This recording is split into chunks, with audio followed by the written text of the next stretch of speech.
Nah, it ain't Marie Kondo, it's Louis Gusto. So when I made the decision to move from Chicago to NYC, I took one look around the apartment and thought, oh snap, this is not all gonna fit in a small New York apartment. It was then that I realized I had an objective: to declutter my entire life so that I could essentially start fresh here in NYC. What's cracking, bro? Welcome to the video. Make sure you finesse that like button. Essentially, I had to whittle down all my stuff that fit in a very large one-bedroom Chicago apartment so that it could all fit in a small Brooklyn apartment, also one bedroom. Now, to put things into perspective, our Chicago apartment had 4 closets with 3 above closet storage units. We also had a storage unit in the basement of the building.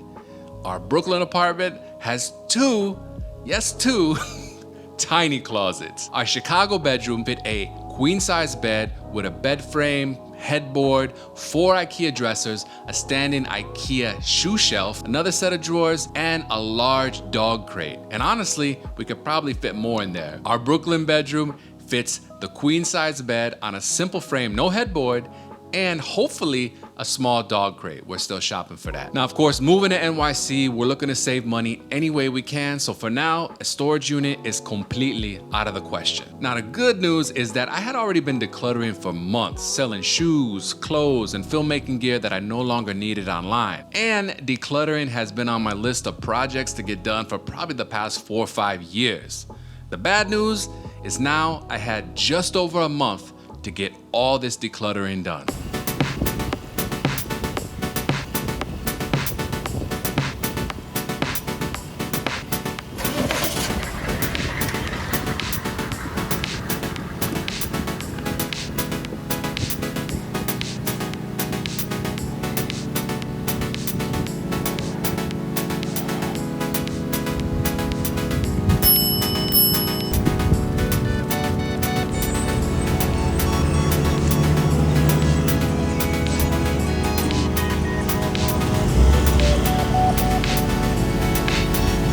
All right, today's all about chest, shoulders, and triceps. Gonna warm up and then hit those weights hard, son.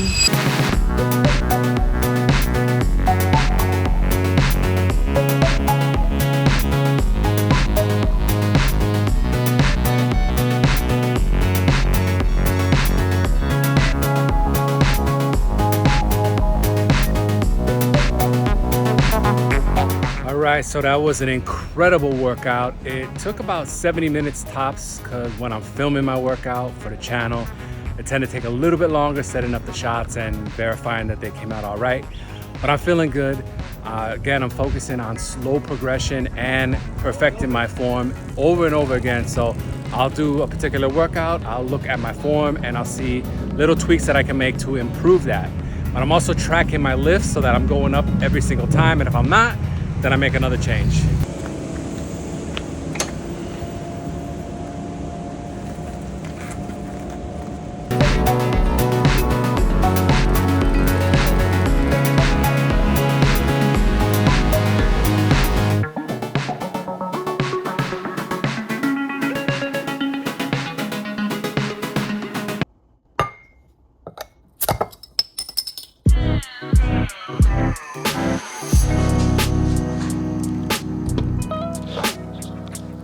So in this video, I'm gonna break down the exact steps I took in order to get where I am today in terms of material possessions. Step 1, motivation and preparation. This is by far the most abstract step.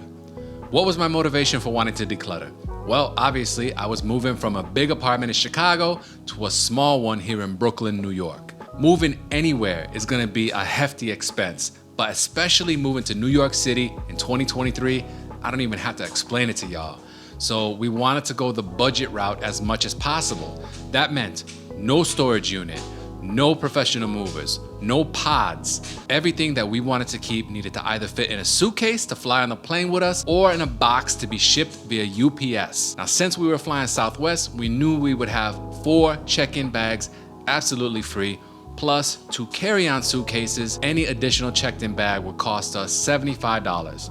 With UPS, we obviously had no way of knowing how much it would cost to ship our stuff, but we did know that the less we had, the less it would cost. So we took that into account when looking at how big things were, how much they weighed. Now going off that, we wanted to fund the move as much as possible. You know, you're paying 2 utilities in a month, you got all the transportation fees, the shipping costs, all the new apartment fees, the old apartment fees if there are any. So I was also motivated by wanting to fund the move. And the final preparation step was cleaning and organizing the entire apartment. I did mention this a few videos back, but the first motivation for doing that was so that we could film one final Chicago apartment tour. And then as a bonus, I was able to start with a fresh slate, go room by room as I embarked on this decluttering journey. So let's go ahead and break down the physical items that I needed to declutter before moving to New York City.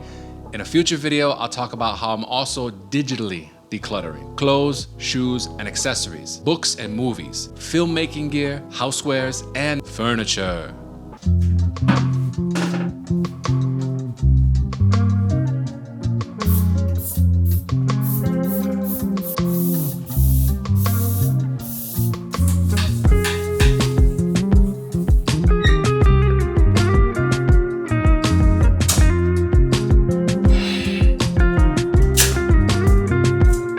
Step 2, identification. For me, this was by far the most tedious step. Now, I used some basic philosophies and questions in order to filter my stuff as I was decluttering. Number 1, was the item too big and or too heavy to bring to New York? Obviously, smaller, lighter things could be wedged in a box or fit in a suitcase, but this ruled out essentially all of our furniture: our couch, our ottoman, our television, our desks, office chairs, our dressers, our bookcases. The only piece of furniture that I brought from Chicago to New York City is my Grove-made wooden Mac stand.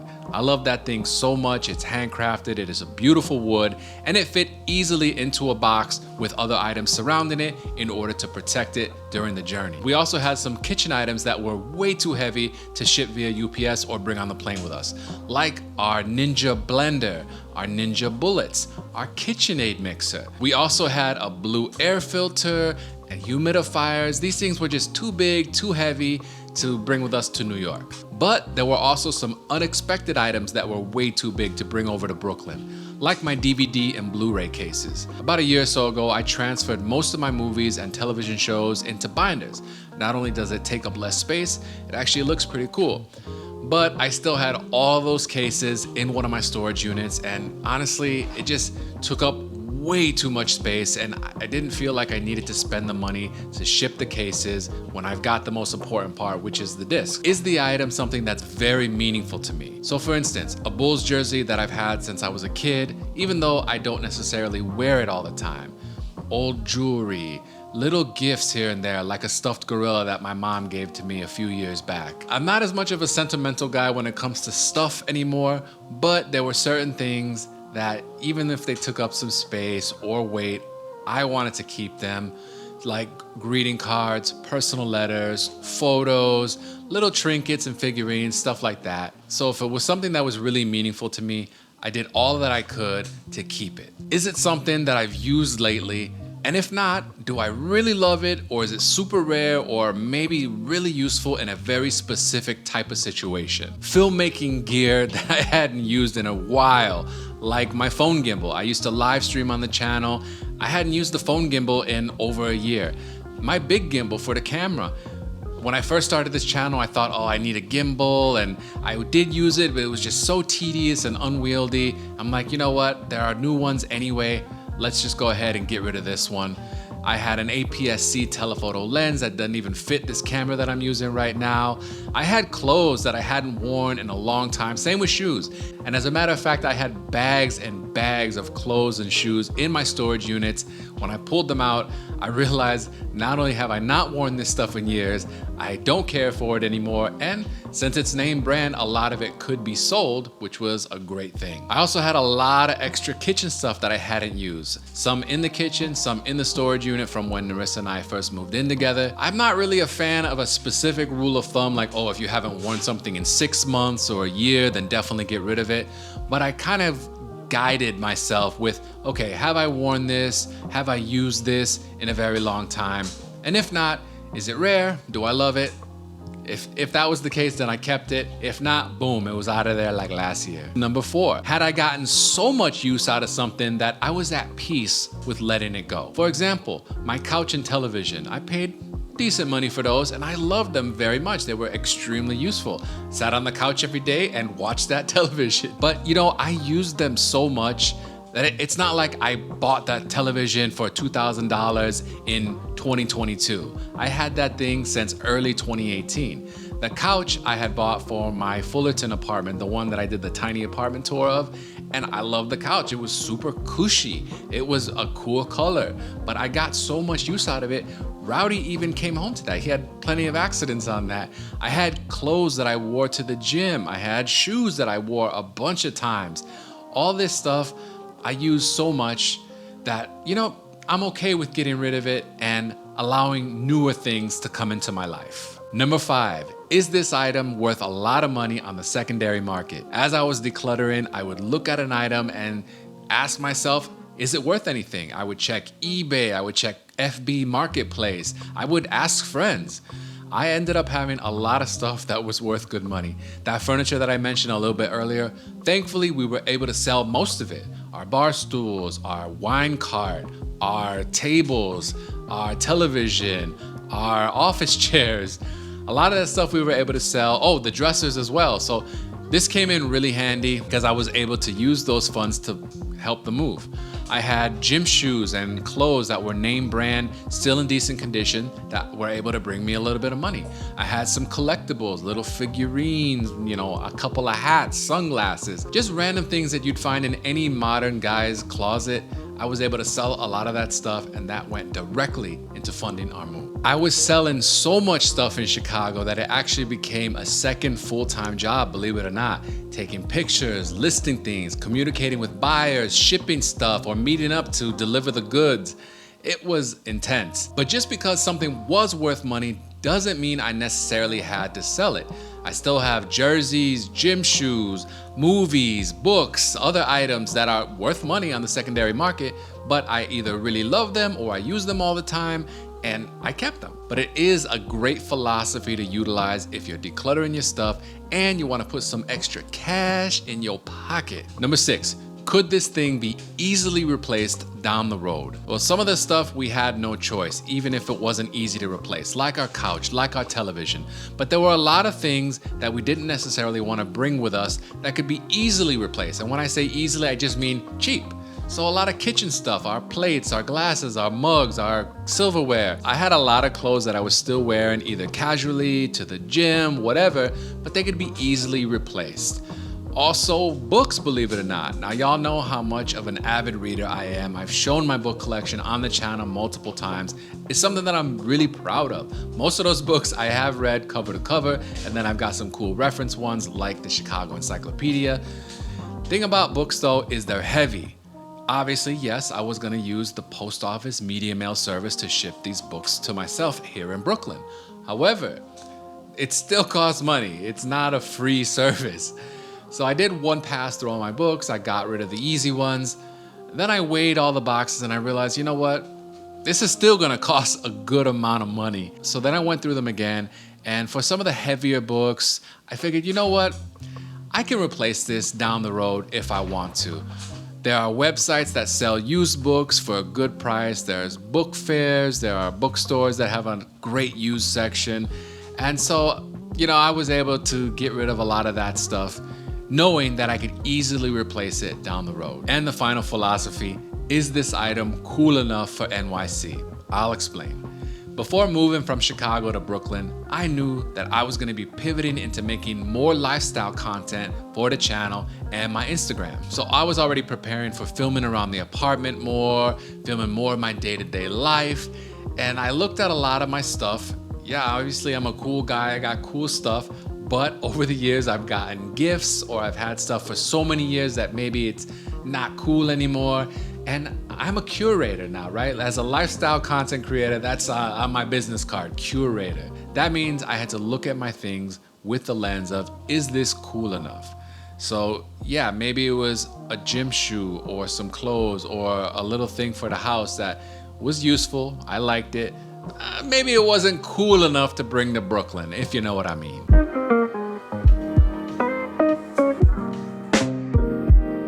And finally, step 3, action, the most important step. Now keep it locked, because after I talk about step 3, I'm gonna share with y'all some of my best tips for your decluttering journey. Now obviously there are only 2 actions. You either keep an item or you get rid of it. Like I mentioned earlier in the video, anything that we decided to keep and bring to Brooklyn had to either go in a suitcase or in a box. As far as getting rid of stuff, there were several ways that we did this. Like I also mentioned earlier in the video, I was able to sell a lot of stuff online via various marketplaces. We were able to sell some stuff to the next tenants moving into the apartment. We were even able to sell some furniture and other things to family members and friends. All of this proved super useful and it funded the move very, very well. Now from there, we had items that couldn't be sold for whatever reason. Either they were too big and awkward to ship, or we just didn't have any biters.